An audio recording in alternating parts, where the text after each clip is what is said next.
All right, today we're going to be talking about what happened with Luna and its stablecoin pair UST. So I see a lot of people talking about how UST lost its $1 peg and that's why the Luna crash happened, and really don't explain any further. So if we look here, you can see that when the supply of UST is too small but the demand for it is very high, the price of UST goes up. Basic supply and demand, right? Same thing with any cryptocurrency. If the supply is very low but the demand is very high, the price is going to go up. So at that point, we have something that's supposed to be a stable coin above $1. It's not supposed to be above $1. So to bring it back to its peg of $1, the Terra protocol lets users trade $1 of Luna for 1 UST. So now that UST is above $1, we have $1 invested in Luna, but UST is above $1, right? Say $1.01.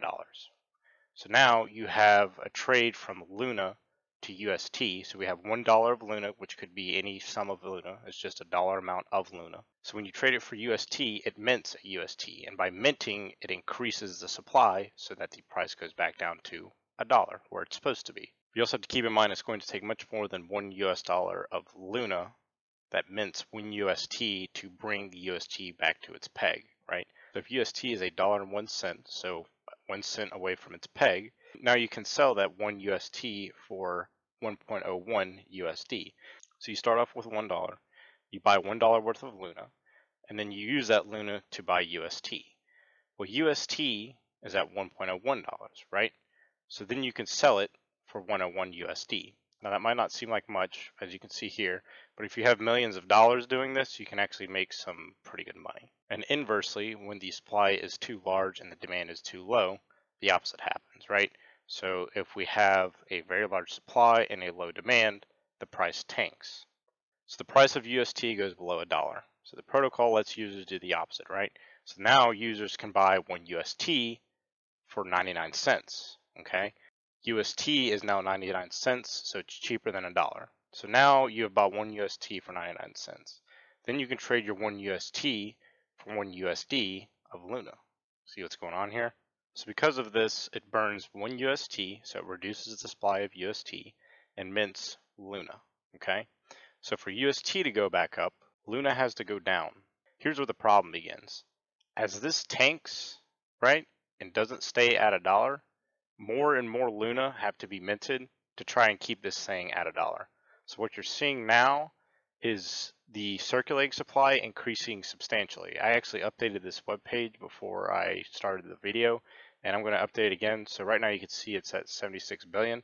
If I update it again, now we're at 89 billion. We just got 10 billion coins added in less than, like, I think 30 minutes. And this is all in an effort to bring UST back to its peg. Now once UST is back at its peg, which is debatable of whether or not that's going to happen, the price of Luna should stabilize. But as long as UST is depegged like this, it's just going to have to keep minting more and more Luna to try and get its peg back up. Because to get this price back up, it's going to have to burn UST, and the only way to burn UST is to mint more Luna.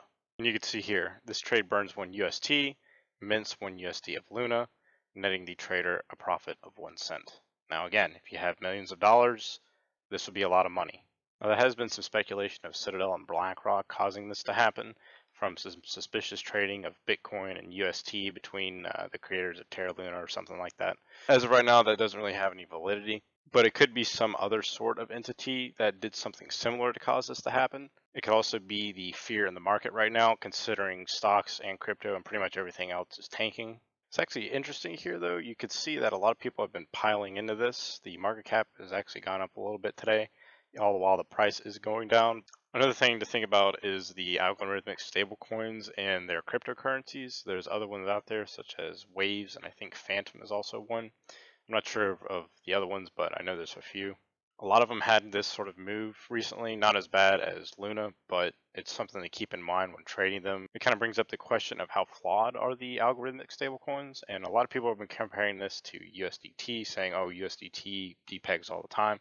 It does, but you can see here that when it does, it pretty much immediately goes back to $1. You can see back here it depegged all the way up to $1.10, and just recently it depegged all the way down to 93 cents.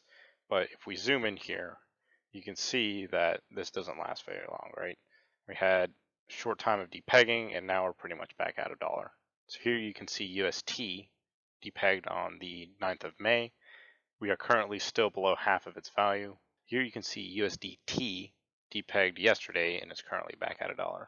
Now, I'm by no means endorsing Tether or anything. They do have some pretty shady business practices, if you ask me. A lot of people don't know what Tether is backed by. A lot of people say it's backed by nothing. Bitfinex says it's backed by low-risk assets. But it's interesting to compare something like this, which has had a bad rep for many years now, to this. That just tells me that this is a very serious problem and could be as well for other algorithmic stablecoins.